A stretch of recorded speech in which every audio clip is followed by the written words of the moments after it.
Meus estimados irmãos e irmãs, muito boa noite. É um prazer renovado reencontrá-los para dar prosseguimento aos nossos estudos das obras de André Luiz. Hoje vamos estudar juntos dois capítulos do livro Os Mensageiros, os capítulos 13 e 14 dessa magistral obra da Lavra Mediúnica de Francisco Cândido Xavier, pelo benfeitor André Luiz.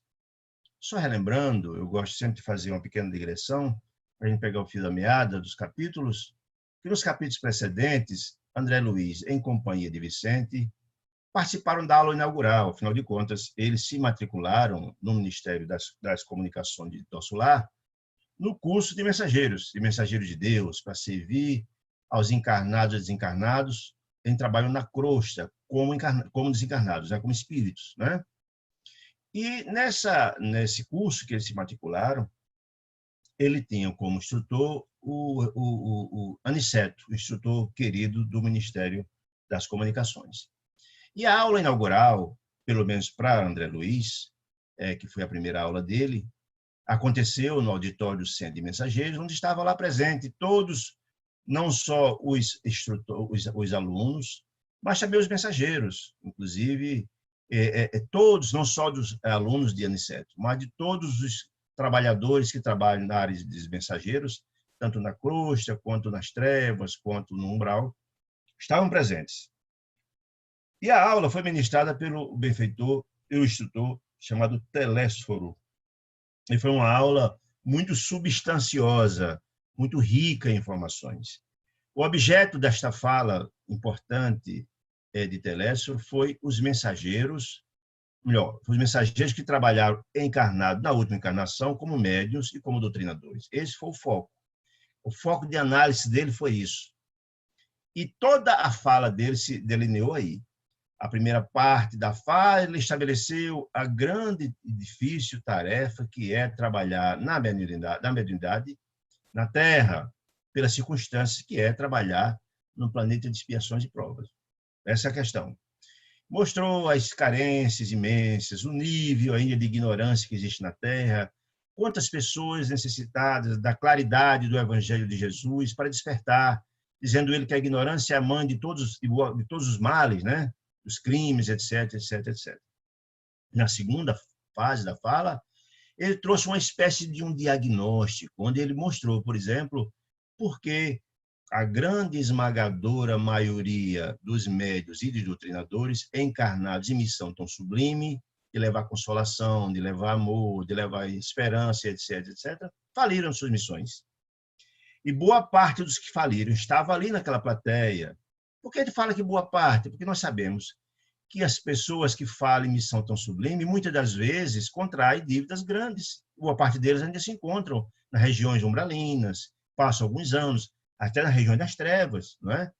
Mas os que estavam lá já estavam começando o processo de reciclagem para vindouramente, quando estivessem em condições novamente, porque na espiritualidade superior não se improvisa, quando estivesse pronto, voltar de novo a desempenhar tarefas assemelhadas. Esse era o grande objetivo. Bom, e ao final dessa magistral palestra, André Luiz constatou, ao lado de Vicente, de que muitos daqueles médiuns e doutrinadores que reencarnaram e faliram, que estavam lá, choravam pela oportunidade perdida, um sentimento muito grande de remorso, de tristeza, etc, etc.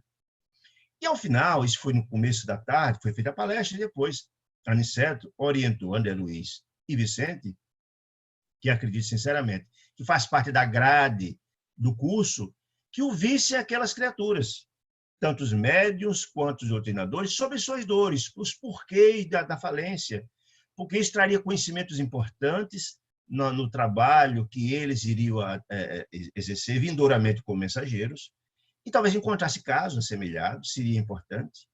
Também seria muito importante, acredito, como fazia parte da programação da reciclagem, que em os próprios mensageiros trocar ideias, os que faliram, seria uma espécie de uma catarse, colocaria para fora, e também encontraria a receptividade, a solidariedade daqueles outros, que alimentaria os seus espíritos, né? Então, acho que fazia parte desse processo todo. E, por fim, também, lembremos que André Luiz colhia apontamentos para lograr à humanidade essa magistral obra, trazendo ensinos tão importantes que tem o aspecto fundamental de despertar na alma humana, nós aqui encarnados, os valores, a compreensão de que somos criaturas multidimensionais, ou seja, as questões que aqui fizemos, as nossas ações aqui reverberam em outros planos, ou seja, dentro da lei da ação e da reação, né? E é o que nós estamos agora analisando aqui, né? Fruto desse trabalho magistral de repórter do mundo espiritual, de mensageiro nessa função, de André Luiz. Mas tem outro aspecto também, certamente muito importante, dos que militam em especial aqui na Terra hoje, como médiuns ou como doutrinadores. Então, essa é a ideia. E foi feita essas escutas. Nos capítulos anteriores, eles ouviram pelo menos 6 médiuns, 3 homens, 3 senhores, né? Que foi exatamente o Otávio, o Arcelino e o Joel, né? E também ouviram 3 senhoras, Mariana, Benita e Ernestina, né? E, ao final, foi 2 capítulos na semana passada, eles ouviram 2 doutrinadores, 2 relatos muito importantes, e nós discutimos semana passada a importância do trabalho do doutrinador, aquela criatura que na sala mediúnica que comanda a sala, quem coordena o grupo de médium, né? Vimos a importância, e eles contaram suas histórias muito impressionantes, porque faliram.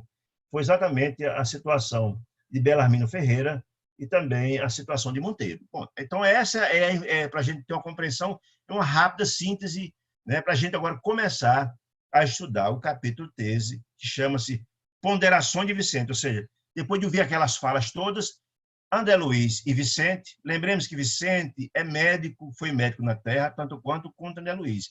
E na técnica, no trabalho, na orientação de Aniceto, ele gosta de trabalhar, quando desce à Terra para as aulas práticas, trabalhar por segmento, ou seja, quando o André Luiz for à Terra fazer aula prática, o Vicente estará junto, porque, além dos mensageiros já, digamos, formados, eles que são alunos acompanharão para aprender. Mas é a tática, a didática, melhor dizendo, de Aniceto é que ele gosta de trabalhar por segmentos, certo? Muito bem. Então, terminadas essas oitivas, essas conversas, que foram muito educativas para eles, eles 2 saem no jardim. Essa imagem que está aí embaixo, eles estão no jardim do Ministério das Comunicações, lá próximo do Centro de Mensageiros, e eles conversam, trocando ideias, informações a respeito das impressões que eles tiveram, do apanhado dos relatos impressionantes, dos aprendizados auferidos, ouvindo as experiências marcantes dessas pessoas que faliram na Terra. Então, começa então eles a falar assim, né? Diz André Luiz, não estava farto das lições. Eu ouvi muitas importantes lições, mas para ele já era o suficiente no pensamento dele. Mas para o momento, havia aprendido bastante. Ele já estava satisfeito com o que ele tinha ouvido. Impressionado com o que me fora dado observar, ele conversando com o Vicente. Não insisti com o Vicente para prolongar nossa demora no centro de mensageiros. Eles preferiram sair, tomar um fresco lá fora, à sombra das árvores, sentado num banquinho e foram dialogar, conversar. Aí ele disse, sinto-me fortemente impressionado. André Luiz falando para Vicente.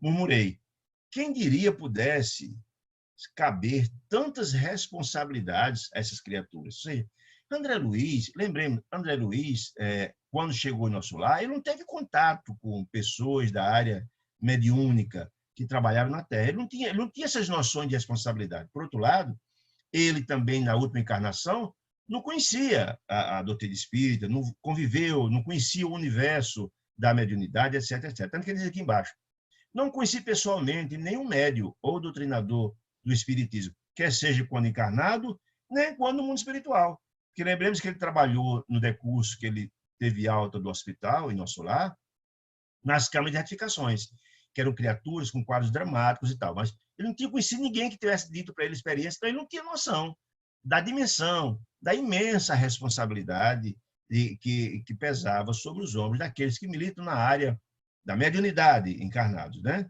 Então, ele estava dizendo isso, eu não conhecia ninguém com isso, né? Justificando agora minha surpresa. As referências que ele tinha vinham, naturalmente, da fala impressionante, muito forte, muito substanciosa de Telésforo, e dos relatos impressionantes que ele ouviu nos bastidores depois da fala de Telésforo, que eu acredito que faz parte da grade, tanto do programa de mensageiros, quanto do programa de reciclagem dos que estavam ali. Muito bem. A responsabilidade é imensa. Você, meu caro procede, agora Vicente, conversando com a Luiz, você, meu caro, procede das câmaras de retificações, onde os trabalhos são muito reservados e circunscritos, ou seja, só daquelas criaturas que chegam numa situação muito dramática, são as criaturas que são resgatadas dos umbrais ou das trevas, chegam numa situação dramática, que não dialogam, que ficam numa situação tão dramática que ficam no Ministério nas classificações, ficam circunscritos na parte de baixo, lá do Ministério da Regeneração, porque ele não suporta sequer a luz. Imagina o quadro dessas criaturas, né? Se você trabalha nas classificações, um dos trabalhos são muito reservados e circunscritos de Vicente. Talvez, de Vicente, a sua impressão provenha dessas circunstâncias. Por isso que está tão admirado, que não conhecia as responsabilidades, muitas atinentes a essa missão tão importante, tão sublime, tão importante. Verá, diz Vicente, porém, com o tempo, ou seja, quando você começar a se familiarizar aos trabalhos, ou seja, quando estivermos, por exemplo, lá no trabalho prático do curso de mensageiros, vão ver muitas atuações e você vai ter uma compreensão maior, seria mais ou menos isso. Você verá com o tempo que existe aqui, sim, também lá em nosso lar, né? Aqui, e essa é uma informação muito bacana, você verá, porém, com o tempo em nosso lar, que aqui em nosso lar existem locais de conversação dessa natureza, ou seja, não é só no curso de formação, ali foi uma coisa circunstancial. Essa fala de Telésforo, ali fazia parte da grade de formação dos cursos mensageiros. Mas existe espaço em nosso lar, está dizendo isso, específico para as criaturas que faliram na menor, trocar experiências, trocar informações. Ó. Locais de conversação dessa natureza, referentes a todas as oportunidades perdidas. Não só, olha que informação bacana, não só atendendo o trabalho da mediunidade, mas de todas as profissões que viemos e falimos, que todas são importantes, voltamos a nos reciclar no mundo espiritual. Com que propósito? Lembremos que a erraticidade, para onde vamos, que é a nossa casa, estamos aqui cumprindo missões, é o local onde nós voltamos para retemperar os espíritos. Ou seja, vamos prestar conta do que fizemos, vamos, boa parte de nós, não só os médios, também não cumpre a missão que nós viemos cumprir, pelas muitas razões, a dificuldade que é cumprir num planeta de expiações e provas. Eu lembro muito bem de uma célebre conversa na casa de André Luiz, em nosso lar, onde ele, conversando com Dona Laura, a mãe de Lísias, ela dizia isso, que a referência que ela tinha de que alguém que encarnou e cumpriu a sua missão na integralidade, volto a dizer, a missão para aquela encarnação, foi Paulo de Tarso. O Paulo de Tarso, lá do livro Paulo Esteves, quem leu. Você vê só, ela dizendo que ele é uma referência, que a grande esmagadora maioria não cumpre todo, cumpre uma parte, outros nem cumpre, outros não cumpre quase nada, como nós vimos aqui nos relatos importantes das criaturas que faliram, né? Aí ele disse o seguinte, Vicente falou para ele, já visitou alguma dependência do Ministério do Esclarecimento? Ou seja, ele está dizendo que existem locais de reciclagem em larga escala em várias profissões, em várias áreas de atuação, não só na área dos médios, né? Nas áreas dos doutrinadores. E ele disse que o Ministério do Esclarecimento tem várias escolas de reciclagem atinente a isso. Olha que informação bacana, né? Para a gente entender que, na verdade, a criatura humana, o Filho de Deus, assistência inesgotável. Deus deseja a felicidade dos seus filhos e, em todas as oportunidades, está nos dando a oportunidade de nos esclarecermos, de largar nossas compreensões, de encontrarmos a luz, de encontrarmos o caminho da renovação.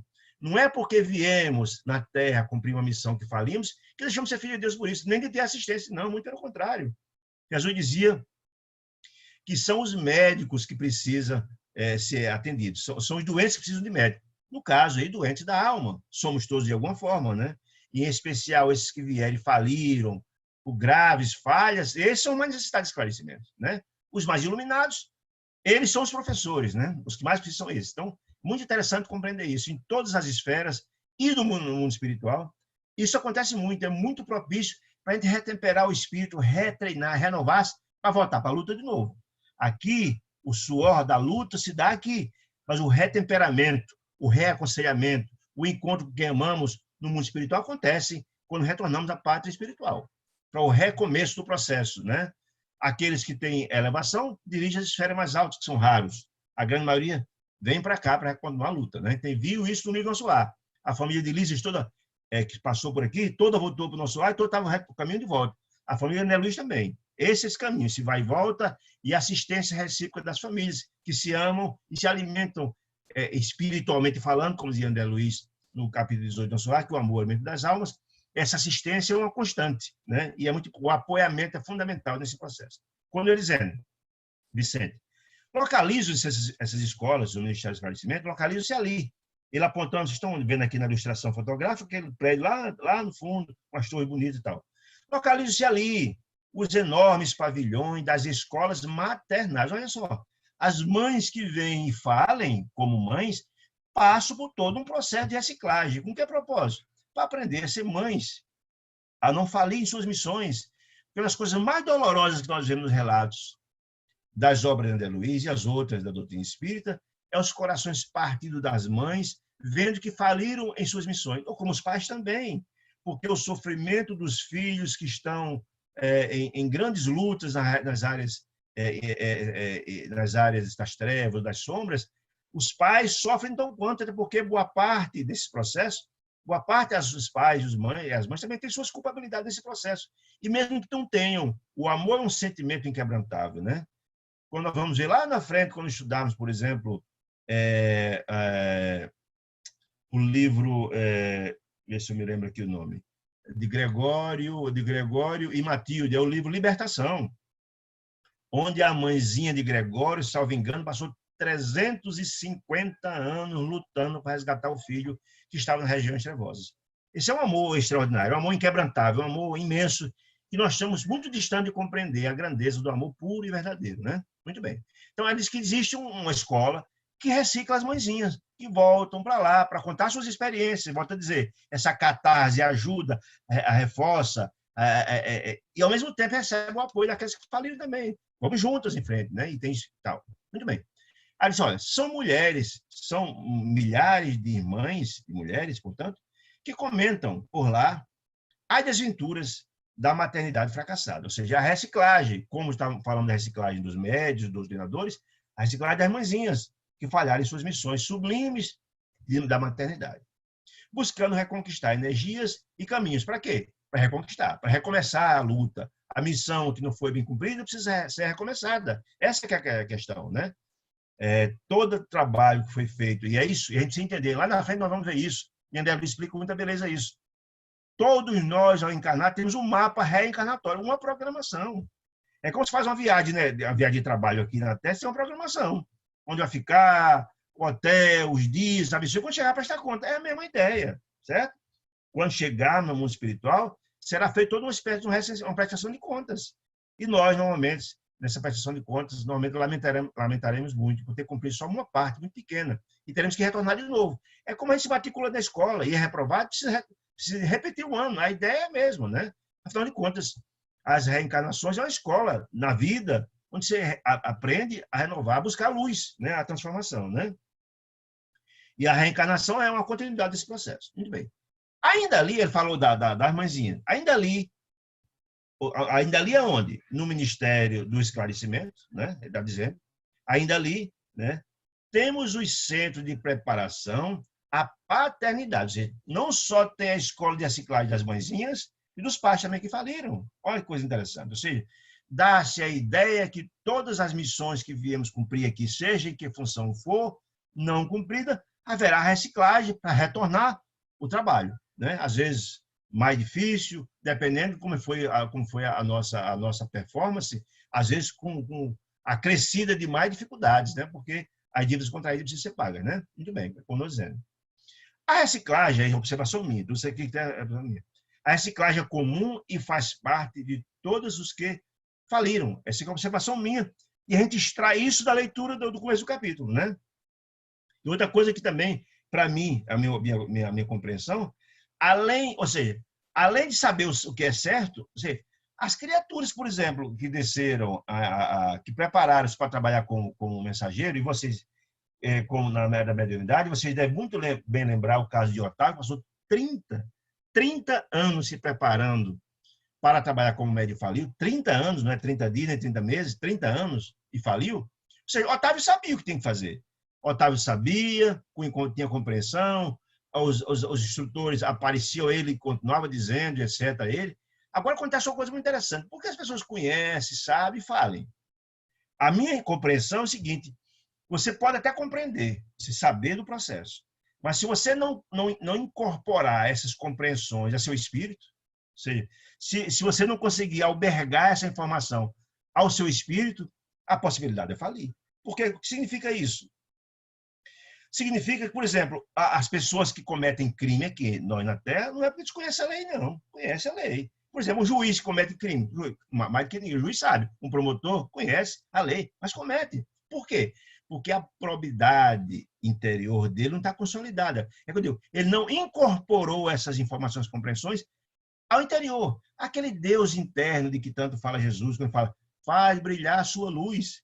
Vós sois deuses. Somos, porque, afinal de contas, o DNA do Pai está conosco, nós somos filhos de Deus, portanto, a centelha de Deus está lá. Mas se essa pequena centelha não for alimentada com a prática do bem, do amor, da fraternidade, para dar luminescência a essa chama interior, o homem velho, a sombra continua dentro de nós. Se nós sabemos, mas a probidade interior, que é quem fala alto, quando a criatura tem valores, ou seja, quando incorpora essas informações ao espírito, não é porque a lei diz que não deve fazer, nem que os outros dizem que não deve fazer, ou o chefe não está vendo, eu vou fazer. Não. Você não faz, você não se permite mais fazer. Essa é que é a história. Eu gosto mais daquela citação maravilhosa de Sócrates, do pai da filosofia. Eu sempre repito isso porque eu acho uma informação importantíssima. Que ele dizia que o homem não faz o mal porque ele é mau, o homem faz o mal porque ele é ignorante. Ou seja, a ignorância no aspecto, a ignorância que eu estou falando a respeito dos valores da alma, nesse caso. Ou seja, as criaturas, você não pode imaginar que um juiz ou um promotor que tenha mestrado e doutorado e um concurso difícil, etc., não tenha conhecimento. Ele tem conhecimento convencional, mas às vezes são analfabetos espiritualmente falando. Uma criatura, por exemplo, que se forma e chega a um patamar de criar uma bomba atômica, não pode alegar que um cara desse não tem conhecimento, tem demais. Entretanto, é analfabeto do espírito. Criar uma arma de destruição em massa é uma coisa que só que não tem valor para não compreender uma questão como essa. Então, não justifica, por exemplo, o juiz cometer um crime. Quer dizer, o conhecimento ele tem, mas não tem os valores. Ele não consolidou em seu coração esse Deus interno dele, não foi alimentado pelo combustível necessário. Qual é o combustível necessário? A prática do bem, do amor, da fraternidade. Que Jesus fala no seu evangelho. Na hora que a gente consegue iluminar-se, essa probidade interior, esse Deus interior falará alto. E não cometeremos mais o erro, não é porque sabemos, né, que por causa da lei, é porque nós não nos permitiremos mais. Porque ninguém pode dar o que não tem, gente. Se eu estou cheio de luz, se a sombra tomar dentro de mim, eu não posso dar o que eu não tenho, eu não posso dar mais sombra, eu não posso cometer um crime, porque o crime não habita mais no meu coração. Essa é a ideia, como Sócrates falava, chegará um ponto, quando o homem se esclarecer, ele não mais cometerá o mal, porque o mal não habita mais no seu coração. E se o mal não habita mais no meu coração, ninguém pode dar o que não tem. Essa é a ideia. Então, por que essas criaturas faliram? Porque eles tinham as compreensões, etc., mas não incorporaram essas informações, esses valores espíritos. Quando se incorpora, se atinge um patamar que não tem regressão. A felicidade é um estado da alma, é um estado de espírito. Adquiriu isso, a felicidade não retroage. Lembrando que Mahatma Gandhi dizia isso. Ele dizia que ele era feliz, não importa onde ele estava. Estava preso, estava, não importa, está feliz, acabou-se. É um estado de felicidade. Estou doente, preso, não interessa. Sua felicidade não muda. Sócrates, preso, que ia tomar cicuta, sabia que ia morrer, mas estava feliz. Um dos alunos dele tentou subornar um guarda para ele fugir, ele brigou com um cara. Você não entendeu nada do que eu ensinei para você, não. A história não é essa. Eu estou feliz. Esse processo aqui é passageiro. Meu espírito está feliz, não pode se vivo, se morto, não interessa. É um estado da alma. É um estado de compreensão, é isso que eu entendo. Baseado nessas informações recebidas. Muito bem, continuando. E aí, eu vou só voltar um pouquinho, porque eu acho interessante compreender isso. Quando o André Luiz lá atrás, que não tinha compreensão da responsabilidade das criaturas, dos médiuns e dos doutrinadores, eu expliquei semana passada, mas eu achei ontem falando sobre a transição planetária um texto maravilhoso de Dr. Bezerra de Menezes, em 2010, que ele fala do momento que está passando, e ele faz uma citação muito especial aqui aos médiuns doutrinadores, que eu achei interessante trazer para a gente analisar como são sublimes e importantes no papel dos médiuns dos doutrinadores, no aspecto de levar consolo às criaturas que chegam sofredoras nas casas espíritas quer sejam obsidiados, obsedados, um dos dois. Os dois chegam e o papel deles são fundamentais para aliviar as dores dessas criaturas e dar esperança. Diz ele o seguinte, Dr. Bezerra de Menezes, nessa mensagem que foi psicografada por Divaldo, em Los Angeles, em 13 de novembro de 2010. Ele diz o seguinte, a mensagem profunda do Bezerra. Aos médiums, ele está falando da transição, mas em qualquer momento esse papel é importante. Aos médios cabe a grande tarefa de ser a ponte entre as dores e as consolações. Que ponte é essa? O médium medianeiro é ele que utiliza, que empresta seu corpo para que a entidade sofredora venha e incorpore através dele. Para quê? Para o dialogador, o doutrinador vir poder conversar com ele, etc. E também ele não assume o corpo do médium. Não, o médium tem que ter uma série de equilíbrio para preparações para evitar que aquele espírito se apodere e faça o que achar que deve. Não. Todos esses meandros, esses equilíbrios, o médium tem que ter esse equilíbrio para poder evitar agressões, verbalizações de grosserias, etc, etc, etc, com a ajuda também da espiritualidade. Então diz isso, olha, o médium cabe a grande tarefa de ser a ponte entre as dores e a consolação. Ele é o intermediário desse processo. Ao dialogador, ou seja, aos doutrinadores, diz Dr. Bezerra, cabe a honrosa tarefa de ser, cada um deles, doutrinadores, psicoterapeuta, gente, e que papel mais sublime, de desencarnados. Ou seja, cabe a ele ser aquela criatura, em nome de Deus, que está ali, não obstante as dores, as revoltas daquele espírito que chega, cheio de sofrimentos, muitos deles presos no mundo espiritual, escravizados, outros suicidaram, uma situação terrível de dor. Ele está ali não é para ser uma lição de moral no espírito, não, muito pelo contrário. Ele está ali para ser aquela criatura que vai apoiá-lo, que vai usar a palavra certa, por isso que ele diz que o dialogador ou o doutrinador que tenta fazer coisa da cabeça dele erra. Ele precisa da ajuda da espiritualidade, que sabe o drama daquela criatura e intui para dizer a palavra certa, para atingir o coração daquela criatura e sustentá-lo, dar força, coragem, levar bálsamo às feridas daquela criatura e esperança, que é importante. Então, ele diz, olha, psicoterapeuta de desencarnados, contribuindo para a saúde geral daquela criatura, né? Enquanto, ele diz mais, enquanto os médios se entregam ao benefício caridoso, ele está se entregando para dar aquela assistência, com os irmãos em agonia, ou seja, que chegam até eles, quer seja encarnado ou desencarnado, obsedado, obsidiado, obsessor, né? Também os médios têm as suas dores diminuídas. Vocês acham que, na verdade, os médios são anjos? Não, pelo contrário, falando aqui, boa parte dos médios que encarnam são médios de prova. E a mediunidade dele é lidada por empréstimo para que ele utilize essa mediunidade para assistir, e preferencialmente, aqueles que ofenderam no passado. Aí diz, olha, que tem as suas dores diminuídas, claro, na hora que ele ajuda os outros, ele está prestando um serviço, ele está ajudando em nome de Deus. E o benefício passa por ele. Ele é o maior beneficiário desse processo. Para todos nós que fazemos o bem passa por nós e chega a alguém. Nós somos o maior beneficiário disso, né?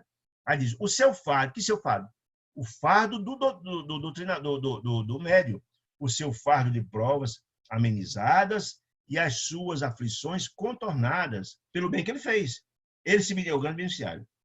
Aí ele explica por quê que esse bálsamo divino, quando passa pelo coração do doutrinador ou do médium, faz tanto bem. Porque o amor entra uma conceituação de amor que eu achei extraordinária, né? Porque essa é a missão de amor. Quem trabalha no campo da mediunidade para assistir, em nome de Deus, aquelas criaturas que chegam, encarnadas ou desencarnadas, é uma missão de amor magnífica. Você está renunciando ao seu momento de lazer, você tem a vida como uma regrada para trabalhar numa função como essa. São muitas renúncias, um laço de amor. Aí fica, por que o amor? Ele vai conceituar. É o grande mensageiro da misericórdia. Ou seja, o amor cabe em seu espectro, como diz lá Lázaro no Evangelho. Ele fala que esse grande sol, que em seu centro, no epicentro do sol, cheio de ideias sublimes, capaz de queimar os miasmas da dor dessas criaturas que buscam. O amor é o grande mensageiro da misericórdia, ou seja, o amor são vários valores que estão postos dele, é a caridade em movimento. Coisa bonita, né? E esse amor que dilui todos os impedimentos ao progresso. Então, se chega lá cheio de ódio, de ressentimento, de dor, o amor é esse bálsamo, esse remédio que queima, ou esse sol que queima essas energias deletérias, que coloca esperança naquele coração. Só que dilui é o sol da vida. Olha que coisa bonita. O amor é o sol da vida, que queima essas energias dramáticas, que renova seu coração, que alimenta seu espírito em frente, meus filhos. É o sol da vida, meus filhos, do Dr. Bezerra, que dissolve a névoa da ignorância. O amor é o antídoto, ou seja, só se combate as trevas com amor. É luz, a luz, né? O ódio se combate com amor, como as luzes combatem as trevas, né? Então, é a luz, meu filho, que dissolve a névoa da ignorância e que apaga a noite da impiedade. Ou seja, se a pessoa chegar com o coração cheio de ódio e ressentimento, o amor tem a capacidade de aniquilar, de minimizar, de aliviar, de dar esperança. E aí tem a missão, essa mensagem aqui é atinente ao momento que nós vivemos, da nova era, etc., mas eu achei que devia constar aqui para a gente compreender que lá no final tem um recadinho bacana. Eles, olha, então um recado para nós, estamos encarnando a Terra hoje. Não vou entrar nesse assunto agora, que foi o objeto da fala de ontem, e aí falarei o resto da noite todinho só sobre isso. Reencarnastes nós agora, para contribuir em favor da nova era, a era da paz, da renovação, da transformação que a Terra vive, esse processo da regeneração. As vossas existências, diz o Dr. Bezerra, não aconteceram por acaso, nós não encarnamos por acaso, foram programados, nós sabíamos, diz ele, dessa programação. Antes de mergulhar na neblina da casa, na reencarnação, diz ele, leste o programa, nós temos conhecimento dele. André Luiz diz isso lá nesse livro, ainda feito a falar sobre isso. Leste o programa que vos dizia a respeito e firmaste, assinaste isso, de acordo, dando o assentimento, o acordo, para as provas e as glórias estelares. Ou seja, ele está nos dizendo que esse momento é tão especial da Terra, se nós cumprirmos bem a nossa missão, dará um avanço considerável, será uma encarnação absolutamente importante no nosso processo evolutivo. Aí eu mantive isso para no final, essa frase que eu achei espetacular, que cabe em qualquer fala, né? Mostrando o papel do Espiritismo como, na verdade, o Evangelho redivivo de Jesus, que retorna à sua pureza para renovar e transformar o coração do homem, fundamental no projeto de Deus aos seus filhos na Terra, em qualquer lugar do mundo. O Espiritismo é Jesus de volta, de braços abertos, descrucificado, ressurreto e vivo. Ou seja, o Evangelho é o supremo, como é que eu vou colocar? O Evangelho, na verdade, o Espiritismo é o Evangelho de vivo, é o suprassumo dos ensinamentos de Jesus, que vem trazer bálsamo, mas também dar esperança e nos mostrar o caminho a ser seguido. O Espiritismo é Jesus de volta, de braço aberto, descrucificado, ressurrecto e vivo, cantando a sinfonia gloriosa da solidariedade. Eu achei isso muito interessante, porque tem tudo a ver para a gente entender bem o papel do doutrinador e dos médicos. Passando em frente, que aí tem bastante coisa para frente. Muito bem. Neste mesmo ministério, que ministério que está falando? Está falando do ministério lá, onde estava havendo a reciclagem. Lembra lá que nós falamos aqui do Ministério do Esclarecimento? Onde tem a reciclagem das mulheres, das mães e dos pais? Muito bem, quando eu dizendo aqui. Nesse Ministério do Esclarecimento, temos a especialização médica, ou seja, lá também os médicos que faliram também têm sua escola de reciclagem. Nobres profissionais da medicina, diz ele, Vicente dizendo para André Luiz, que perderam santas oportunidades da elevação, lá discutem seus problemas, lá se reciclam, conversam, etc, etc. Entretanto, André Luiz aí fala, entretanto, somos médicos, tanto André Luiz como Vicente, e não nos achamos lá. Por quê? Pergunta André Luiz a Vicente. Aí Vicente diz, sim, explicou Vicente, bondoso. Infelizmente, para nós, ambos, André e Vicente, caímos em toda a linha. Não só caíram como médico, não. A situação era mais dramática. Não só faliram na qualidade médica, estou dizendo.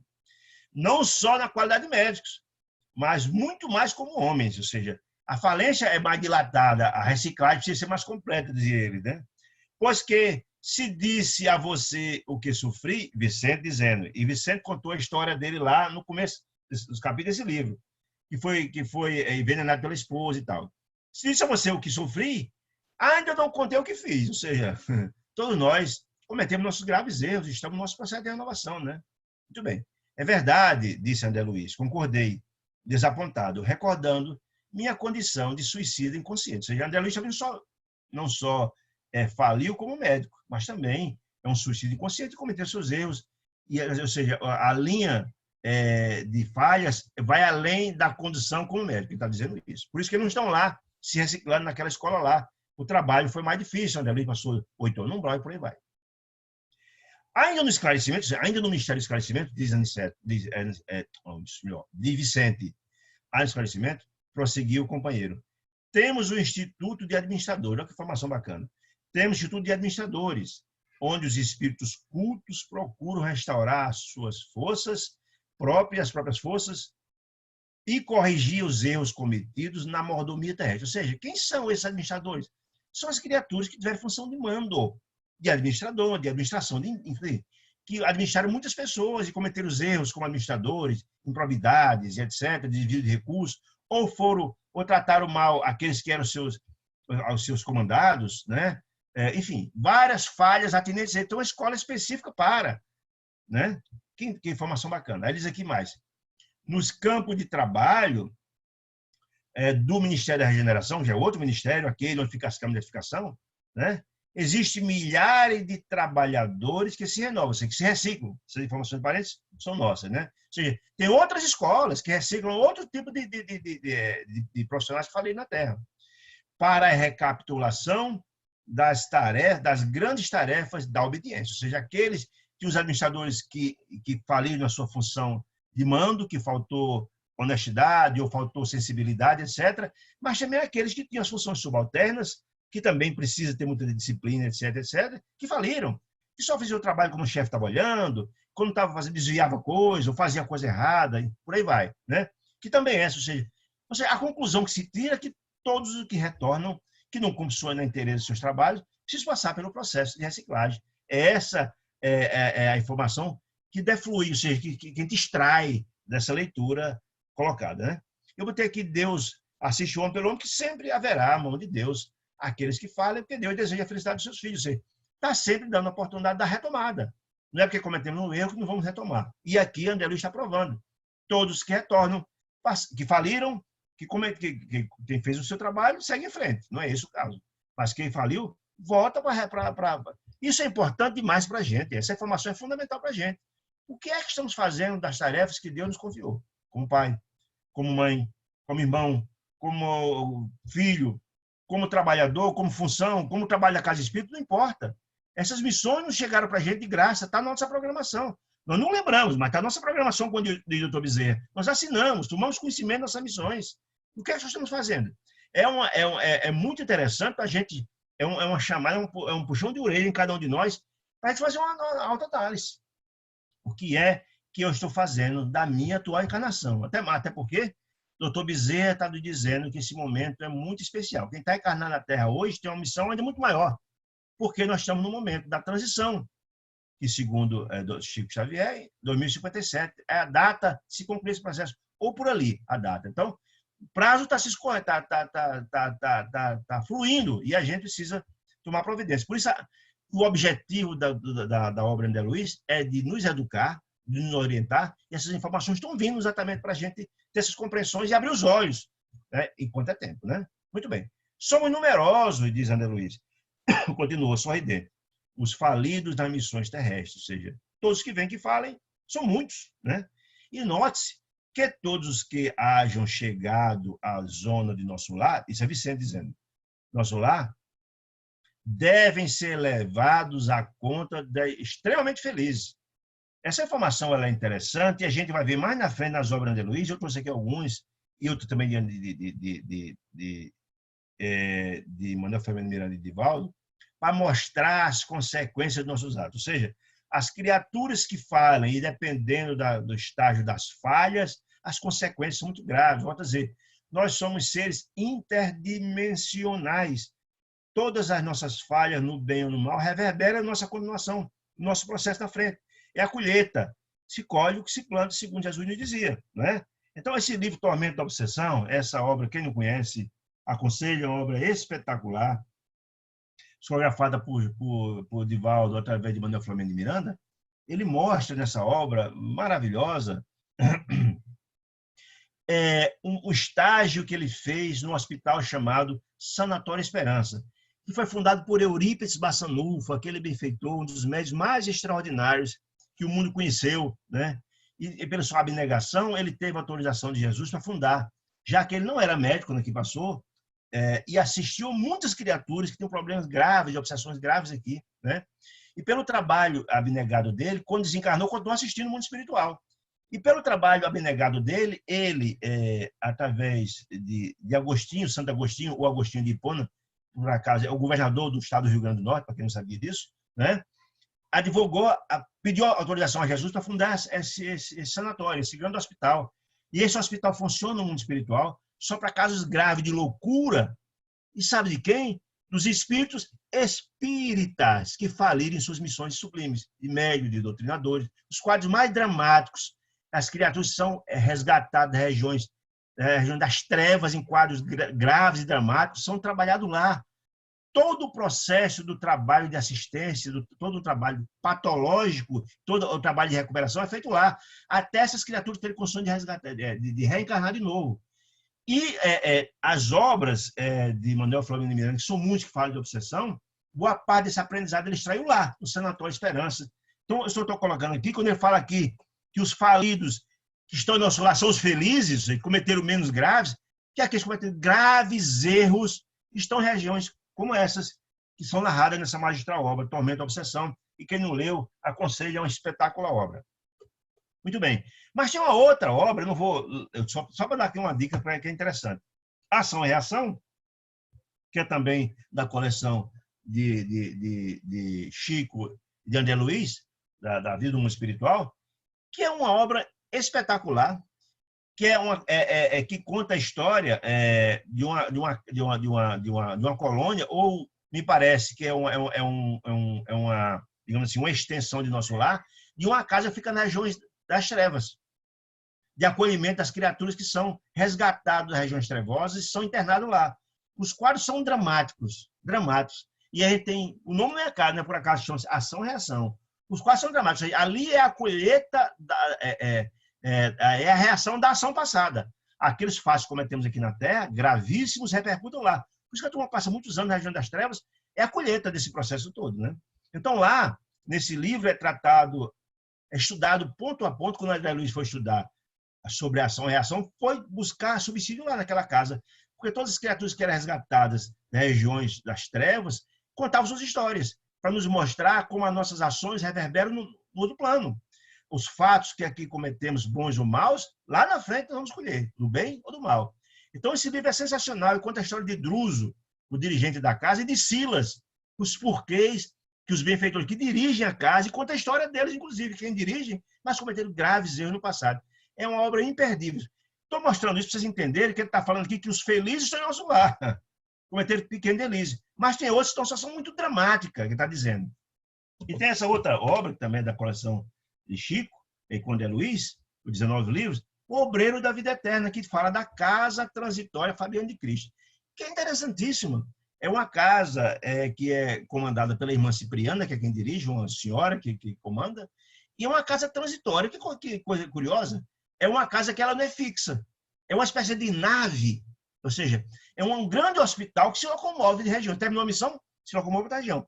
E nesse livro, ela estava estacionada na região intermediária, entre o umbral e entre as trevas. E os fatos que lá são contados são interessantíssimos, né? E o resgate de um padre, o Padre Benedito, é muito interessante para a gente compreender a lei da ação e reação também posta lá. Está mostrando que existem vários lugares tormentosos de sofrimento, né? Região purgatoriais, e ele mostra cada um desses para a gente ter uma compreensão. E essa casa ela é interessante, porque as criaturas são resgatadas naquela região e são levadas para lá, para serem assistidos, etc, etc. E André Luiz narra que eles foram fazer um resgate, mas ajudou no trabalho para a gente compreender como funciona esse processo todo. Estou só mostrando isso para vocês entenderem, já que ele está dizendo aqui que são felizes que estão em nosso lar. E ele vai citar um caso aqui de um que está em outra região. Por isso eu fiz questão de mostrar essas 3 obras para vocês terem uma compreensão. Eu sempre gosto de fazer um link com outras obras para a gente ver como a obra de André Luiz é rica em informações para ter essas compreensões. Continua. Diz aqui, Vicente, temos aqui 2 ministérios celestiais, como o da elevação e da união divina, cuja influência santificante, diz Vicente, eleva o padrão dos nossos pensamentos. Interessante que as obras de André Luiz falam muito pouco sobre as atribuições dos 2 ministérios. Por que ele fala dos 4 outros? Porque são ligados ao sofrimento da Terra, são o nosso dia a dia, gente. É o grosso do trabalho de lá. Esses 2 ministérios fazem a conexão da colônia com o alto, com as informações que provêm das instâncias mais elevadas. Ou seja, e não é o grosso do trabalho. Tem influência, que é muito importante, mas a gente sabe muito pouco. Por exemplo, lá em Nosso Lar, ele fala, por exemplo, que toda a água do Rio da Água Azul é magnetizada e é feita pela turma da União Divina, porque tem o magnetismo deles são muito mais sublimados.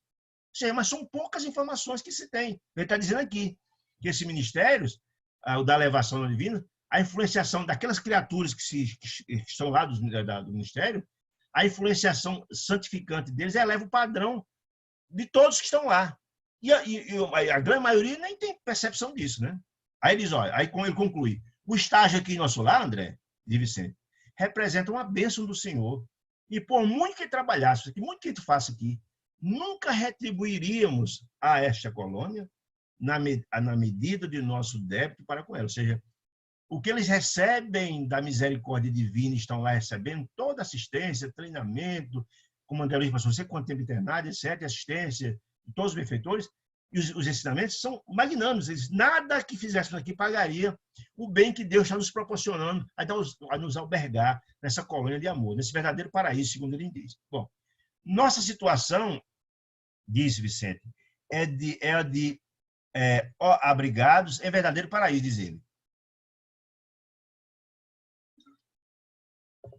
Pelo ensejo de serviço edificante, né, que se nos oferece. Porque, entenda, não é só o serviço. Lembremos que André Luiz e Vicente estão passando por um curso importante de formação. Ou seja, além do serviço com a participação de todos os instrutores, que é uma aula o tempo todo, a cada serviço que André Luiz narra, é um aprendizado grandioso para cada um deles, né? Mas mais que isso, tem os cursos, as orientações dos instrutores, ou seja, é isso que ele está colocando. Por isso que eu falo que quando você volta à erraticidade, você vai se reciclar, vai se renovar, vai se fortalecer para seguir em frente, para reencarnar a maioria de nós, né? É que está dizendo, o serviço é muito grandioso, muito bem. Quanto a outros companheiros nossos, ou seja, que estão em situação difícil, aqueles 3 livros que narram as histórias dramáticas daqueles que cometeram graves erros, estão em regiões trevais e por aí vai, situação dramática, né? O trabalho é uma escola, bota aqui a observação minha, mas é que eu estou querendo explicar isso. Muito bem. Quanto a muitos, diz ele, estão fazendo angustiosas estações de aprendizado nas regiões mais baixas. É o que eu estou falando, aqueles 3 livros narram essas questões. Aí ele conta aqui um caso de um médico, que eu acho que é interessante para a gente compreender isso. São infelizes prisioneiros uns dos outros, ou seja, as culpas, as obsessões. Quem cometeu um grave erro, tem um sentimento de culpa dramático, fica sempre preso. Quem odeia um outro, ficam retroalimentando. O que são as obsessões se não são isso? Os que se odeiam ficam retroalimentando em ódio, né? Uns dos outros, né?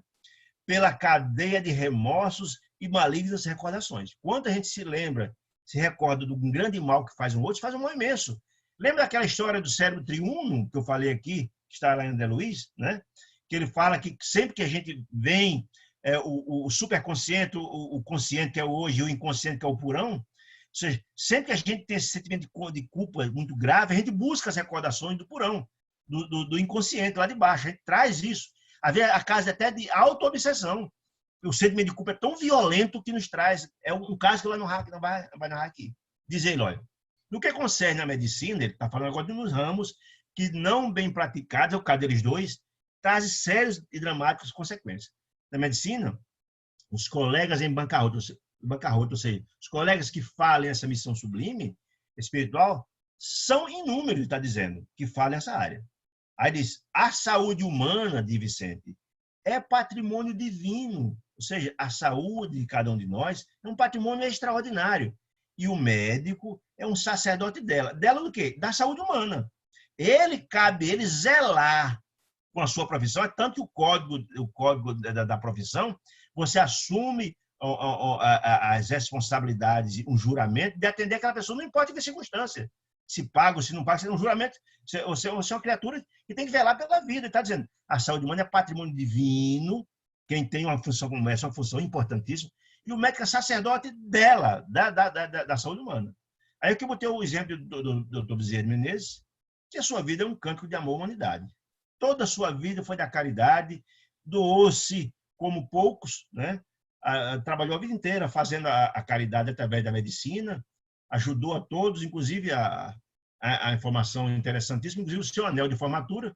Num dia chegou uma senhora com a filhinha para se consultar, uma situação muito difícil, e ela não tinha dinheiro não para pagar a consulta, e muito menos para comprar remédio. E ele também não tinha, porque ele dava o que tinha, e ele deu a anel de formatura para ela vender e comprar um remédio para as crianças. Imagina, tem uma alma abnegada extraordinária, né? Muito bem.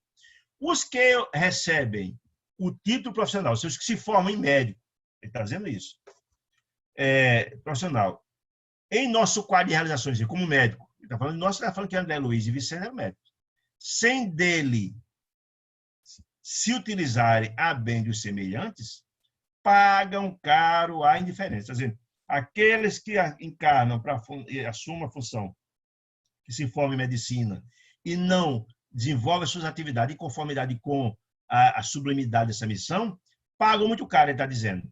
Os que dela abusam, ou seja, que abusam, além de abusam dela, cometem excessos, são, por sua vez, situados no campo do crime diante de Deus e diante dos homens também, né? Aí diz, ó, Jesus não foi só o mestre, não só ensinou, não só levou o pão da alma a cada um de nós, trazendo o seu evangelho de amor, né, alimentando a essência dos nossos espíritos. Foi também um médico, porque Jesus tinha mais do que ninguém a compreensão de que as doenças do corpo nada mais é do que a replicação da doença da alma. Jesus trabalhava a alma humana, a ferida da alma. Ele sabia que ao trabalhar a alma daquela criatura, ele estava resolvendo o problema. E Jesus não curava o corpo físico, ele curava o espírito da criatura, né? Por via de consequência, chegava lá. Então, o exemplo, Jesus é a grande referência em todos os aspectos. Era o grande psicólogo, era o grande mestre, era o grande médico dos homens, né? Deixou no mundo, diz Vicente, o padrão de cura, da cura para o reino de Deus. Ou seja, da cura, dessa cura plural, né? Ele é o modelo, né?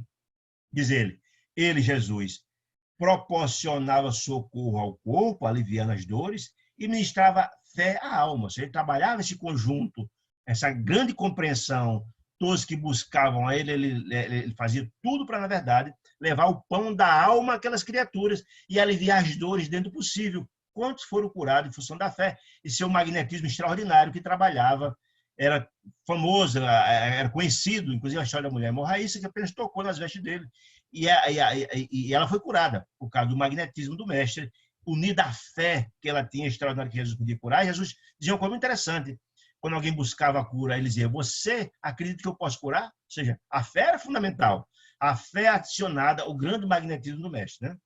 Aí nós, ele falando, Vicente, nós, médicos, dizendo nós, porém, o homem como médico, meu caro André, em muitos casos, não são casos todos, nem sempre aliviamos o corpo e quase sempre matamos a fé. Ou seja, muitos dos médicos são materialistas, se não tiver dinheiro, não se consulta, e às vezes é uma má vontade muito grande, né? Se você não tiver esta compreensão grandiosa da missão sublime que tem um médico, né, que em nome de Deus, está dizendo, nem alivia o corpo, porque você não tem dinheiro para pagar, nem chegue. Se morre lá, míngua. Infelizmente, nós temos pessoas em sensibilidade. E matam a fé, não são materialistas, porque o médico tem um papel muito sublime, gente. Você pode chegar com uma doença gravíssima no médico, né? E com um diagnóstico na mão, e diz, meu amigo, você está com um problema muito sério, mas eu estou do seu lado, para lhe acolher, para lhe ajudar, para me dar o meu tratamento. Conte comigo. Você sai de lá fortalecido. E, ao contrário, pode também acontecer. Você pode chegar com uma situação como essa, o cara insiste, amigo, você tem 2 dias de vida, não tem nem jeito, não adianta. Você termina, mata a fé que o camarada tem e nem alivia o corpo, termina até de agravar o caso, porque não sabe tratar essa questão. Então, está falando disso, da fundamental importância de ter a grande sensibilidade e a compreensão da grandiosidade da missão do médico. Ele está dizendo isso. A missão é a grande distinção do médico espiritual para o médico nosso aqui da Terra. Lembra-se que quando o André Luiz chegou lá no mundo espiritual, ele viu que era analfabeto da medicina espiritual.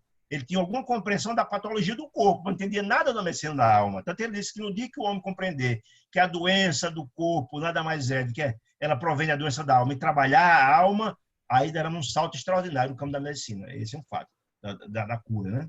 Muito bem. Continuando. Vicente menciona um caso, ele começa a contar um caso da turma que está lá, daqueles que estão lá nas regiões dramáticas em função da sua conduta como médico. Vicente menciona um caso de um amigo médico que se encontra nas zonas inferiores há alguns anos, atormentado por 2 inimigos cruéis. Ele vai explicar por quê. Com o renome e a aquisição financeira, caiu desastradamente. Ou seja, o médico se formou, de repente ficou famoso na sua área, certamente era um bom médico, né? Muito bem. E aí só pensou em dinheiro. A preocupação era dinheiro. Muito bem. Nos dias de grande negócio financeiro, ou seja, faz negócio, comprando alguma coisa, aplicando na bolsa, está só ligado lá. Esquecia a sua função de médico. Está ligado lá. E negligenciava a sua tarefa, diz ele. No dia de grande negócio financeiro, deslocava a mente das obrigações.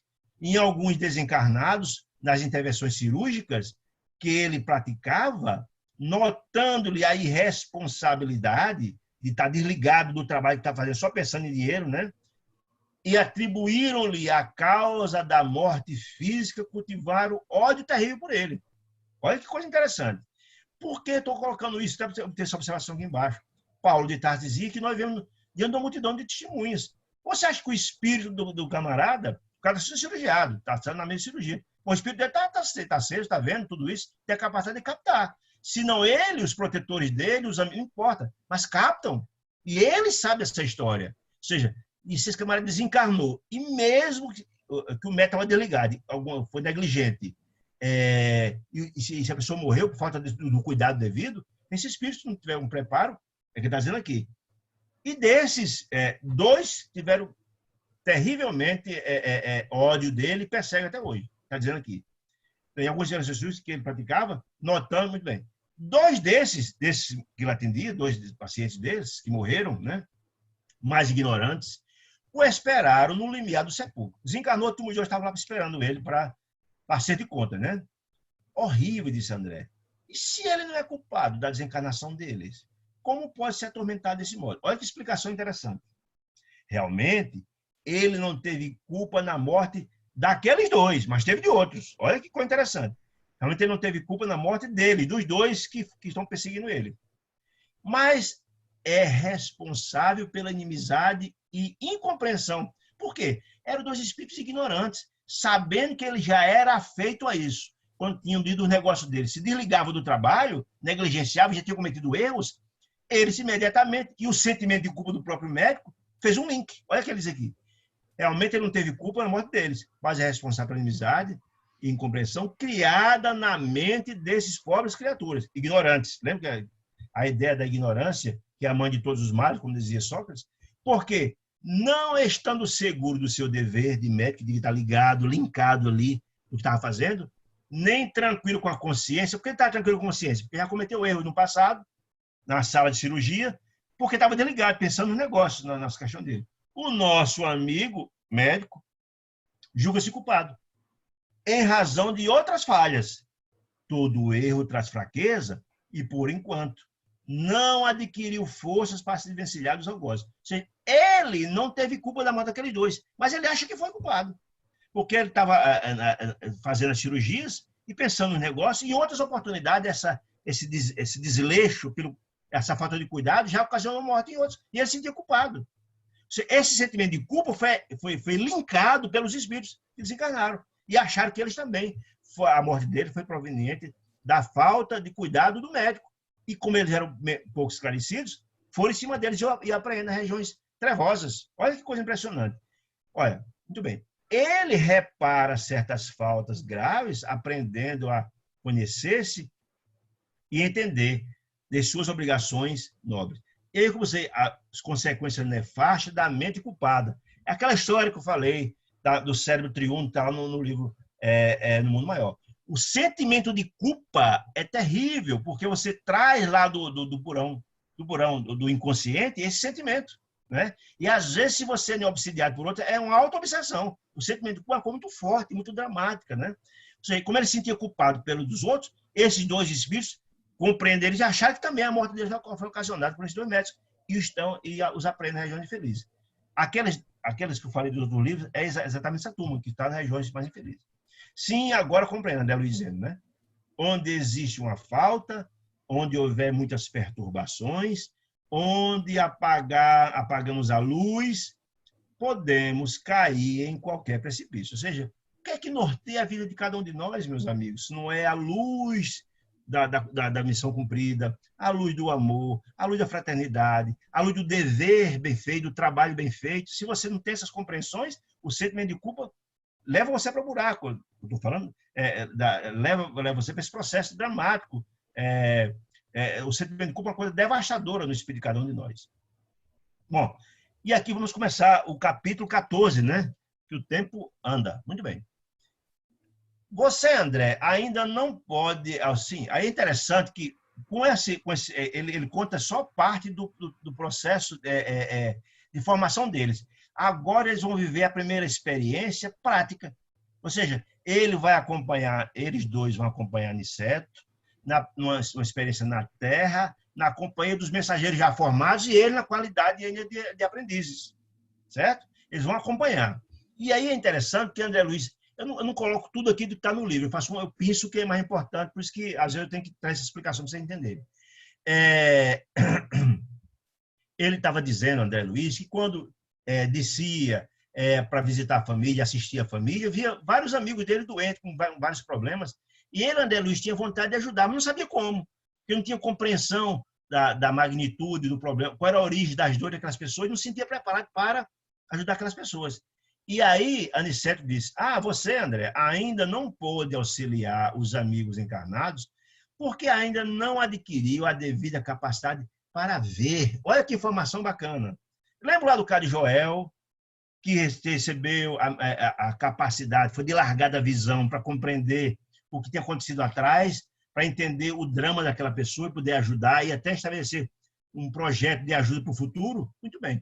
É isso que vai ser dado a eles, ou seja, eles têm que ser bem utilizados, porque Joel se perdeu aí. Ele tinha essa capacidade que foi de largada, que foi dada para ele ver o passado, etc. E ele veio ajudar as pessoas com a sua mediunidade extraordinária, brincou com isso.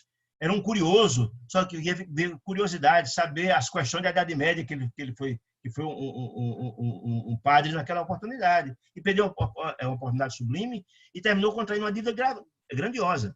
Você está dizendo isso aqui, André, você não tinha condições de ajudá-los, você não tinha a capacidade, a percepção do problema de cada um deles. Para você ir à Terra e auxiliar aos mensageiros e participar da formação, precisa aumentar a sua capacidade de ver, de compreender os dramas dessas pessoas. Ao entender, você tem a capacidade de ajudar melhor. Está dizendo isso. Então, Aniceto disse, procuremos, contudo, remediar a situação, ou seja, resolver o problema. Amanhã, disse Aniceto a Vicente e a Ana Luísa, amanhã, pela madrugada, você e Vicente apareçam no gabinete do auxílio magnético às percepções, que fica junto ao centro mensageiro. Se fica junto ao centro mensageiro, portanto, é no Ministério das Comunicações. Por quê? Se eles são mensageiros, se eles trabalham na assistência aos encarnados e desencarnados, essas condições têm que ser dadas aos trabalhadores. Por isso que é localizado lá no Ministério das Comunicações. É de onde partem essas criaturas que, em nome de Deus, assistem as criaturas infelizes. Por isso que é lá, localizado lá. Muito bem. Darei as providências, não está dizendo, darei as providências para que vocês alcancem o necessário melhoramento da visão, ou seja, de ter uma compreensão dos dramas de quem está cometido com fato para entender de onde vem esse problema. Peço, olha aqui o aconselhamento paternal de Aniceto. O que ele diz? Tenham cuidado. Lembre-se de Joel, por isso que eu fiz questão de dizer lá atrás, preste atenção, porque está ouvindo aqui, vai ser útil lá na frente. Eu não estava ouvindo lá aquelas criaturas que faliram por acaso. Tudo que estava ali ia ser útil no futuro, na formação deles, na atuação deles, ou mandar para a agência de informações. Olha o que o Aniceto diz. Peço-lhes, todavia, receba o semelhante auxílio em prece. Ou seja, receba essa dádiva de Deus. Você não está aí, ao mérito pelo trabalho que vocês vão fazer, não é seu. Você nada mais que é um mensageiro de Deus, é em nome dele. Você é só o instrumento. Portanto, em prece, para você recepcionar esse benefício e, em nome do Pai, desempenhar essa tarefa, o que não aconteceu com Joel. Ficou curioso se vai descer, etc, etc. Muito bem. Roguem a Deus, lhes permita a dilatação do poder visual, dilatar a sua compreensão e a visão. Compenetrem-se da grandeza desse dom sublime, ou seja, não brinquem com isso, isso é algo muito importante. Está lhe sendo emprestado essa qualidade, essa sublimidade, para, em nome do Pai, você assistir os filhos. Ou seja, Deus assiste o homem pelo homem. Deus envia os seus emissários para aliviar as dores dos mais necessitados. É o princípio da fraternidade universal, que rege a família universal do cosmos. Ontem, na fala nossa, ontem do Transição Planetária, nós vimos estão vindo criaturas de outras dimensões para ajudar aqui até, porque a gente não precisa da fraternidade universal, onde os que mais têm ajudam os que menos têm. Ou seja, os mais instruídos ajudam os que menos têm. É a mesma ideia, gente. Muito bem. Continuo dizendo. E, sobretudo, envia a majestade eterna a Deus um pensamento de consagração ao seu amor e aos seus serviços. O que significa consagração? Um compromisso. Ou seja, não é só um benefício, você vai assumir um compromisso com o Pai, de, em nome dele, assistir às criaturas. Pensamento de consagração ao seu amor de Deus e ao seu serviço. Você será um agente, ser um mensageiro de Deus para consolar, para assistir, para dar esperança às criaturas infelizes. Não podemos abusar da oração aqui. Olha que interessante essa observação dele. Não podemos abusar da oração aqui. Por quê? Uma coisa é a oração feita aqui na Terra, por criaturas imperfeitas que não têm a compreensão adequada das repercussões delas. E nós podemos até fazer preces e pedidos que não são os mais adequados, que às vezes uma prece aqui, nós pedimos muitas vezes coisas que podem até ter um benefício. Muitas pessoas só pensam em ter dinheiro e às vezes o dinheiro pode trazer um malefício, Deus é que sabe. Mas lá é diferente. Lá você tem, com todas as compreensões, com toda a dilatação de sua compreensão, uma prece lá feita acessa outros arcanos. As repercussões são muito maiores. Então, assim, olha, não podemos abusar na oração aqui, segundo antigas viciações no sentido terrestre, que aqui a gente faz prece, às vezes pede coisas que nem sempre nos faz benefício. No ciclo carnal, mas explicar isso. No ciclo carnal, costumamos utilizá-lo, que é a prece, em obediência a delituosos caprichos. Tem gente que pede até a Deus para fazer o mal a alguém, pela ignorância, né? Suplicando facilidades que surgiriam em detrimento da nossa própria iluminação. Ou seja, muitas das vezes as pessoas pedem coisa aqui não é para se iluminar, não. Quer coisa material, quer coisa para usufruir agora, para o gozo. Não está preocupado se vai iluminar. Muitas pessoas não pedem recursos para ter condições de ajudar quem precisa. Não quer o bem-estar próprio. Tá? E, às vezes, a gente vê quando isso. Pessoas que tiram na loteria, porque não tem nada, tiram na loteria e, de repente, desconhece pai, mãe, filho, irmão, né? E cai na gandaia. Isso vai ser uma prova muito dura. E essa pessoa, em vez de se beneficiar, vai se chafurdar. É isso que ele está dizendo. Aqui, ou seja, na espiritualidade, diz ele, todavia, André, a oração é compromisso da criatura, do Filho de Deus, para com o Pai. Compromisso de testemunhos, esforço e dedicação aos superiores desígnios. Ou seja, é um compromisso nosso para com o Pai, diz ele. Toda prece entre nós, entre a turma que está lá em cima, com funções que ele está assumindo, deve significar, acima de tudo, fidelidade do coração. Sim, fidelidade. Um compromisso com Deus firmado no sentido de colocar-se como esse agente divino, como esse mensageiro de Deus, para minimizar as dores dos filhos que estão aqui sofrendo.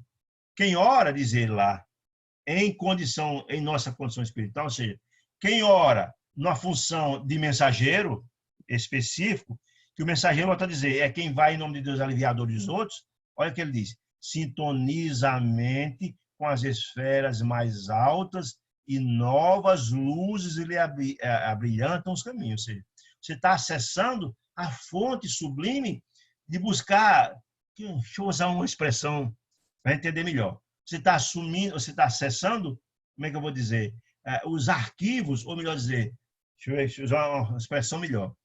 Quando você vai para o trabalho, você não precisa ir lá no depósito, tem um outro nome que não estou lembrando agora das empresas. Não precisa buscar o suporte, o material necessário para o trabalho. Então, você está utilizando esse suporte divino do material que você precisa para o trabalho. É isso que ele está dizendo aqui, ó. Sintoniza a mente com as esferas mais altas e novas luzes brilhantes dos caminhos. Vicente e eu, dizendo agora André Luiz, e eu acalentavam os projetos magníficos. Eles estavam comprometidos com essa tarefa. É tanto que quando quando André Luiz foi apresentado a Aniceto explicou, olha, para cá tem que se preocupar, a missão é de ser um homem novo. Quem vier para cá pensando em vaidade, nem venha. Ou seja, disse logo os requisitos. Se você não tem esses requisitos, amigo, nem venha. Portanto, ele disse que ele e Vicente acalentavam, ou seja, estavam comprometidos com um projeto magnífico de servir aos filhos de Deus.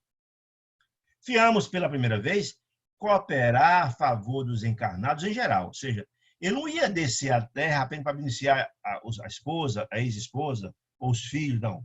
A todos que, em geral, que a missão iria abordar a todos. Pela primeira vez, ele ia trabalhar. Por isso, precisava dilatar a sua visão, porque ele conhecia mais ou menos os problemas da família. Ele conhecia os problemas dos doentes que ele ia encontrar, por isso precisava de necessidade de dilatar essa visão dele. Nosso repouso, sim, aí ele, como a Aniceto falou isso para eles dois, eles ficaram felicíssimos, né?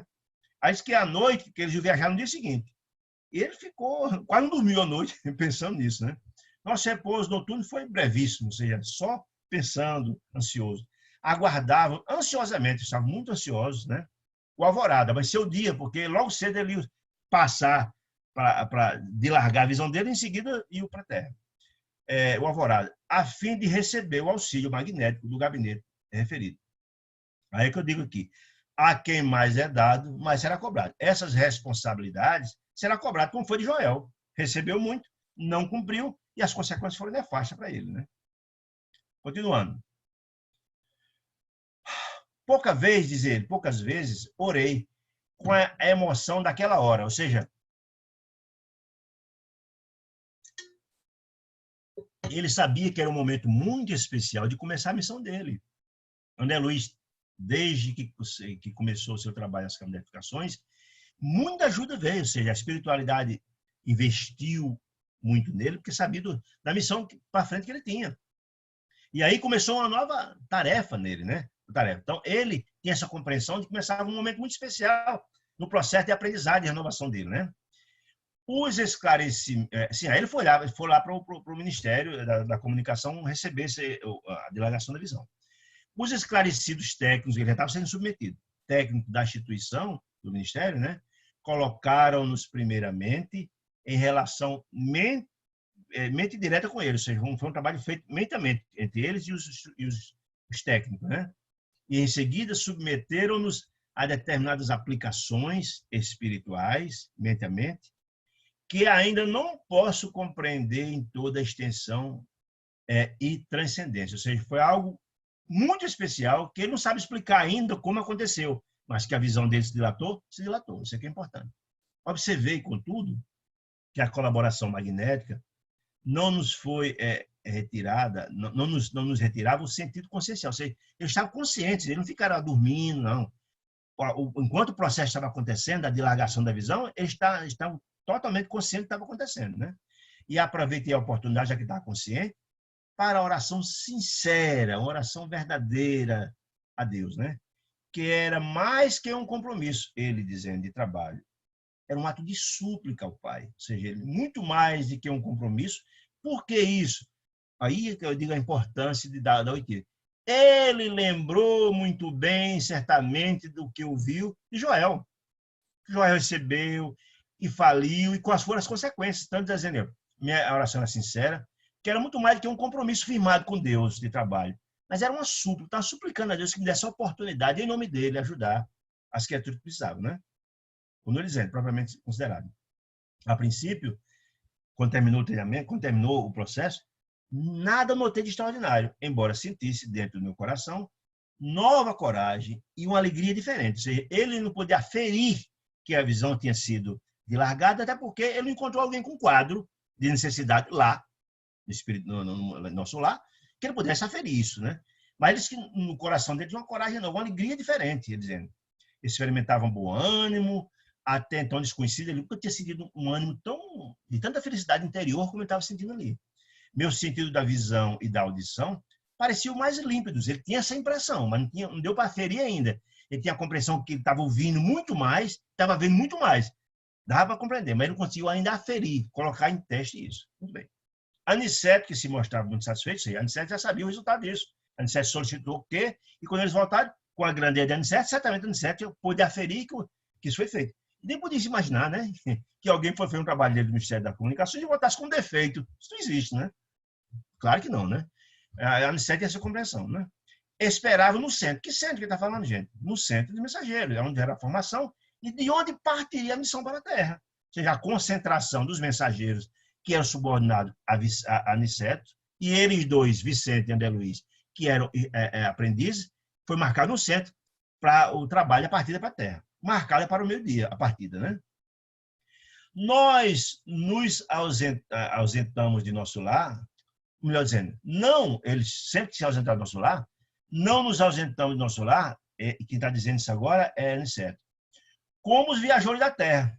Nós aqui, né? Vamos fazer uma viagem, preparamos mala, preparamos um monte de coisa para levar, comida, dinheiro, está dizendo isso? Ó.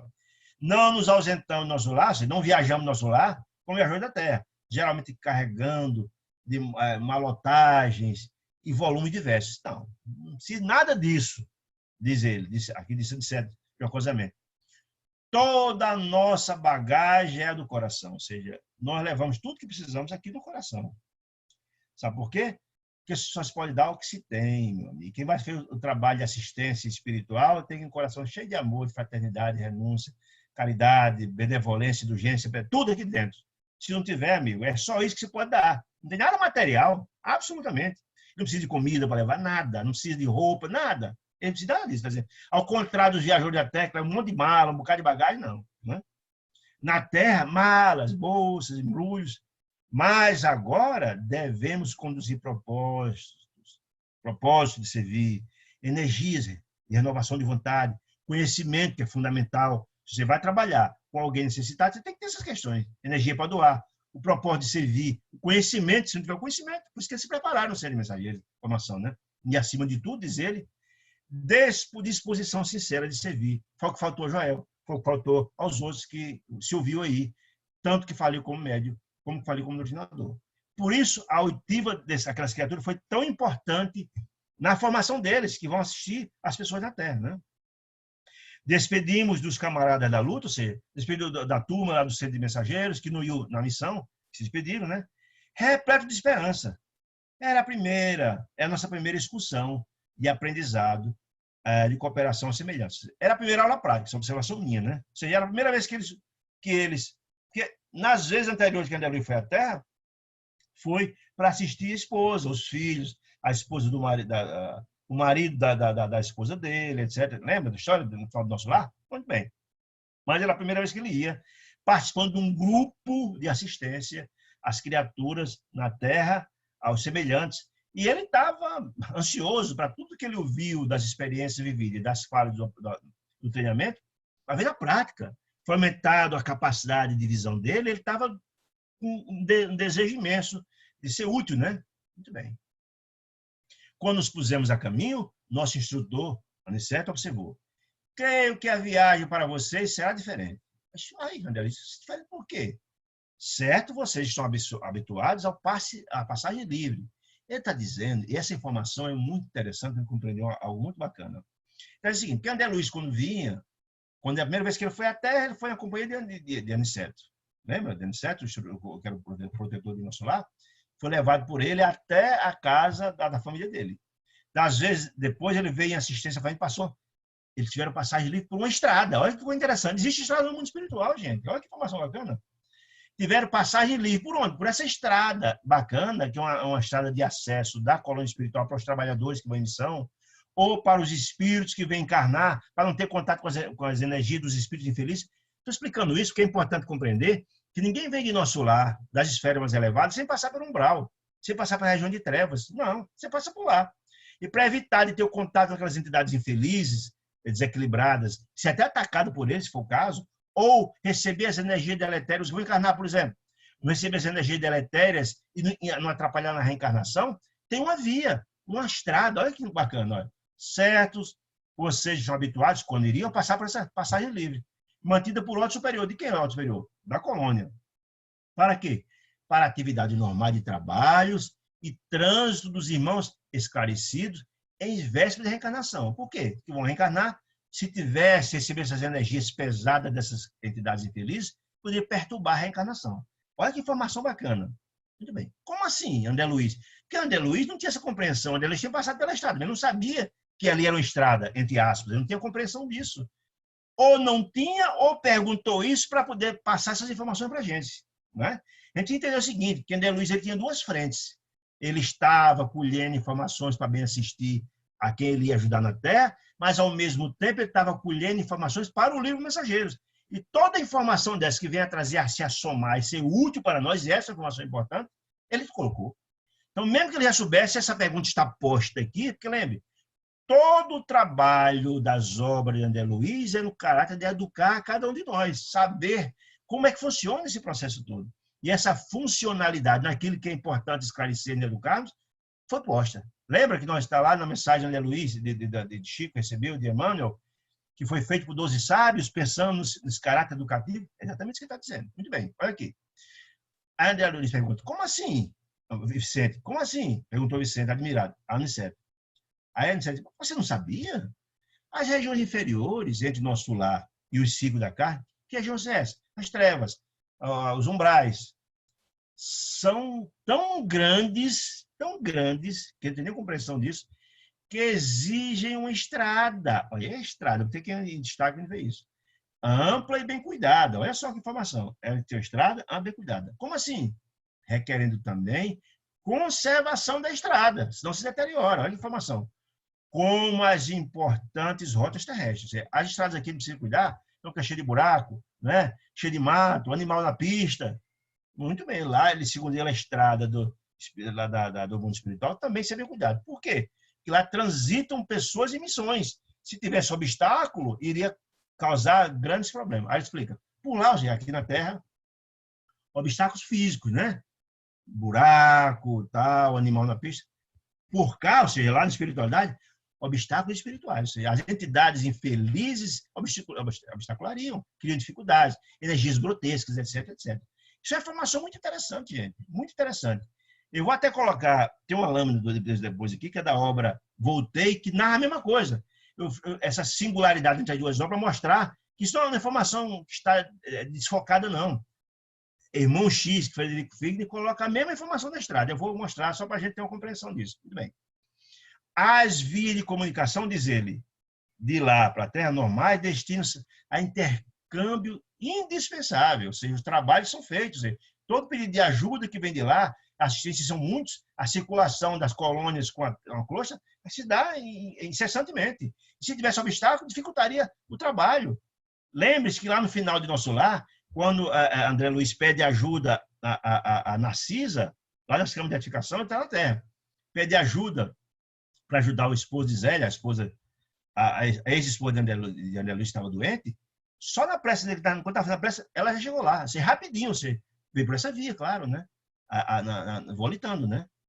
A volitação é deslocamento da força do pensamento. Se não fosse pela estrada, não seria possível isso, né?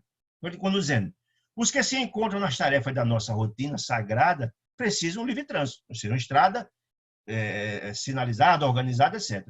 E os que se dirigem à esfera superior, à reencarnação, a esfera superior que está falando das colônias, superior à Terra, está falando, né?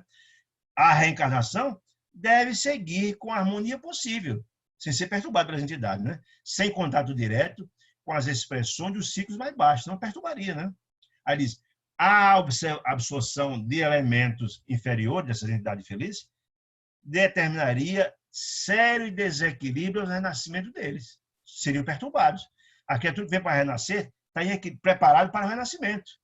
A participação dessas criaturas trazia graves problemas a esse reencarnante. Muito bem, como eu dizendo. Há que evitar semelhantes distúrbios. Nós, porém, seguimos aí está dizendo agora, a via deles que estão vindo de aprendizado. Nós, porém, seguimos uma expedição de aprendizado e experiência. Olha que informação bacana. Não devemos, por isso, preferir os caminhos mais fáceis. Ele não veio para a luminosa. Por quê? Porque André Luiz, Aniceto, quer mostrar a ele como é que funciona aqueles ambientes, a topografia daqueles ambientes de trevas, aquele ambiente dos umbrais. Então, vem por fora da estrada, para eles sentirem como é que, na verdade, a energia é diferente, é quase intragável, sentir a topografia, as criaturas que estão lá, os espíritos infelizes, os animais que estão lá, a vegetação. Ou seja, ele vem mostrar para que André Luiz tenha conhecimento, afinal de contas, é uma viagem de aprendizado, certo? Mas muito mais do que aprendizado, ele vem também mostrar para nós. André Luiz já faz um livro, né? Para mostrar para a gente como é que é a topografia, como é que é o ambiente, como é que é a atmosfera dos umbrais. Olha que coisa interessante. Deixa eu ter aqui embaixo, ó. Para também nos dar esta informação importante de como é que funciona. Primeiro, a ideia da estrada, que é fundamental. E segundo, como é que é fora. Como é que é o ambiente? Como é que é o ambiente, a topografia, etc, etc. Tudo bem. Identificamos-nos a perplexidade. Identificamos quem? André Luiz e Vicente. Aniceto concluiu. Imaginemos um rio, olha que bacana, um rio de imensas proporções, separando duas regiões. A gente tem um rio fronteira de duas regiões diferentes. Existe um val que oferece transporte rápido e há passagens diversas, através de fundos precipícios. Você vai passar num rio, você vai passar numa região rasinha, que nós sabemos que não tem pedra, não tem buraco, não tem nada, vai passar pela região de precipício, de buraco, de pedra, etc, etc, etc. Normalmente se busca o mais fácil. Então a estrada que ele fala é o mais fácil. Mas como eu estava em missão de aprendizado, vamos passar pelo mais difícil, para eles compreenderem como é que funciona isso. Aí eu trago aqui a lâmina que falei, do livro Voltei, do irmão Jacó, que é o pseudônimo de Frederico Figner Chico. Aí ele diz, não vou ter esse detalhe, ele fala a mesma coisa de como é que funciona, como é aquele ambiente do umbral que André Luiz fala isso no nosso lado, a mesma coisa. Ele diz, olha, atravessando a região sombria, ou seja, quando ele sai da Terra, ninguém sai da Terra sem passar pelo umbral, é isso que ele quer dizer. É exatamente essa ideia. Possuía a perfeita noção de viajarmos sobre um vasto abismo de trevas, umbral, sofrimento imenso. Observava, porém, admirado, que não me sentia em processo de ascensão. A ideia de verticalidade estava longe de nós, tanto quanto a linha de esferidade escapa à apreciação do homem que habita o globo da Terra. Reparei receoso, olha a informação, reparei receoso, que não obstante, que não deixando da estrada, portanto eles iam pela estrada. Por que eles iam da estrada? Porque ele não ia ficar naquela região, eles iam ascender em outras regiões mais elevadas, vinha pela estrada. Né? Reparei, mesmo que André Luiz de lá, mesma ideia do nosso lado.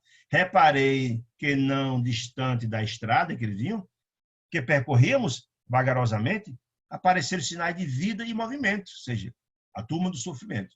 Ruídos e vozes agradáveis alcançavam os ouvidos, e quando em quando, formas monstruosas, entidades de situação profundamente deformada em função do mal que fizeram, deformas para o espírito, né? De espaço a espaço, surgiu visível aos nossos olhos, fora da estrada. E pelo que me era dado perceber, flutuávamos sobre regiões vulcânicas, cujo solo instável oferecia erupções nos mais diversos pontos. O que me afligia, sinceramente, era a contemplação de seres de lamentável aspecto, além das margens. Todo o ambiente dantesco de dor, um ar intragável, enfim, um ambiente terrível. Né? Não estou autorizado a descrever o que nesse particular, mas posso afirmar que as figuras sinistras da mitologia ficam a dever da realidade que nos é surpreendida. E aí, eu até disse aqui outro dia, só para entender isso, gente, nem é nos dito tudo o que acontece lá. O grande objetivo de André Luiz e também de irmão Jacó, que é Frederico Figner, não é mostrar coisas que vão nos encher de terror, de medo, não. É instrutivo. Então, eu não tenho autorização para dizer tudo o que acontecia lá. Não tenho autorização. Mas lhe garanto que a figura da mitologia, dos monstros da mitologia, fica a dever do que a gente viu lá. Uma situação era dramática. Né? E aqui a última lâmina, sei que está todo mundo já cansado, só para a gente compreender. Pela expressão do bondoso instrutor, quem? De Aniceto, concluí que ele, Aniceto, poderia voltar à colônia quando quisesse. Ou seja, o nível evolutivo de Aniceto em relação a Luiz e Vicente era anos-luz, né, de distância. Né? Que eu não encontraria qualquer obstáculo de ordem, em parte alguma, em razão do poder espiritual de que se achava revestido. Mas fazia esse peregrino, andava conosco ao lado, como nós, faziam igual a nós, né, para dizer assim, com devotamento à missão de ensinar. Né? Ou seja, tanto era a humildade que o grande mestre é aquele que sabe usar a linguagem adequada para que chegue o ensino até a pessoa que se ensina, como Jesus fazia com tanta beleza, né? Atingir o coração e o ensinamento. Né? Mas também essa informação que ele veio nos trazer, saber que tem essa estrada de ambientes, é que eu disse aqui atrás, era também para nos informar de que essas coisas aconteciam. Vicente e eu não dispunha de expressão vibratória adequada aos grandes feitos. Ainda não, né? Eles estavam começando o processo. Né? Éramos vulgares, como era a maioria dos habitantes da nossa cidade, do nosso lar espiritual. Possuímos apenas alguns princípios de volitação. Lembra que André Luiz só conseguiu volitar depois que deu um salto quântico, quando ajudou toda a família, inclusive o esposo de Zélia, no final do nosso lar, que voltou volitando? Muito bem. Ou seja, ele estava iniciando uma nova fase, ele deu um salto quântico, começou uma nova fase, mas tinha muito ainda a distância, porque às vezes a distância dele e Vicente em relação a Aniceto era muito. Contudo, permaneciam muito distante do verdadeiro poder. Nunca vira, pois, a energia e a humildade em tão belo consórcio. elogiando aqui a humildade e a grandeza de Aniceto, né? Aniceto dirigia-nos firmemente, como orientador de pulso, vigoroso e sábio, mas não vacilava em se fazer igual a nós, a fim de servir como devotado companheiro. Humildade mostra a grandeza dos grandes líderes, dos grandes mestres, né? Muito bem. Meditando sobre a lição sublime, ou seja, dessas informações que Aniceto passou para ele no começo da viagem, né? Em pleno impulso volitivo, ele saindo do nosso lar volitando, né? Para pegar lá na frente da estrada que ele está falando, e ao lado da estrada, né? Contemplei as torres do nosso lar, que iam ficando para a distância. Aqui essa imagem mostra muito bem, lá em cima, as torres do nosso lar, eles saíram daquele campo verde e começaram a descer para a região de trevas. Eles começaram volitando, mas lá na frente, na estrada, eles iam entrar para a margem da estrada. Vê quantos ensinamentos, gente, bacana, né? Ou seja, André Luiz e Vicente terminaram a fase, em princípio, de teórica e começar a prática, com tantas informações interessantes, tanto para eles como para nós, para compreender como é que é essa funcionalidade.